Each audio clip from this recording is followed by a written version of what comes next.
O yan, si Manong Technician. Oh, yung mga ano, magpagawa na kayo dito sa amin. Legit to, legit. Legit yan, legit.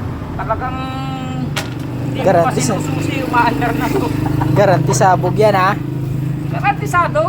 Di garanti sabog. Wala pa tayong customer na ano, nag-backjump. Kasi Patay na ng cellphone. Kasi wala naman talagang Ah, cost. lima.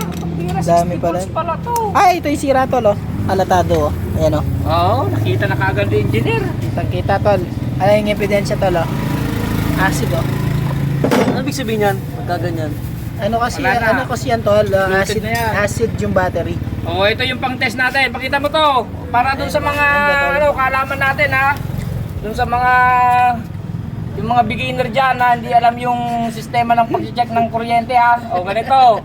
Sige, yung Ito lang. isa muna. Kuha lang kayo ng wire ng bahay ha. Yung kable ng bahay. Putulin niyo muna yung kable ng bahay ninyo. Pulin nyo, tapos ganyan nyo, sa dulo-dulo lang. Ayan. Yan.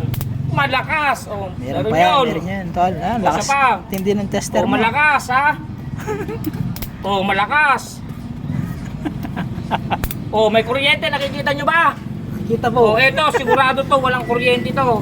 Oh, dead. Galing ah. Patay na to, ibig sabihin, panitin na to. Galing talaga na Kaya yan.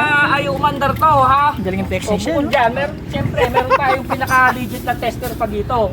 Hindi ka naman Ayan. galit yan. Hindi ka naman Oh, galit. yan. Hindi, galit siya na. Kayo kasi, alamin nyo. Pero hindi na natin iti-tester. Na-test na natin ng mahiwagang kable, ha? Okay na, ito na.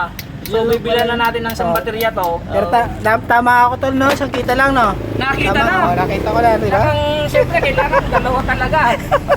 Isang engineer saka isang ano, Engineer. engineer. Kahit na tol. So bilhin ko na, tabagan ko na yung ano, bilang O, bilang mo na lang sa baterya. Kaya lang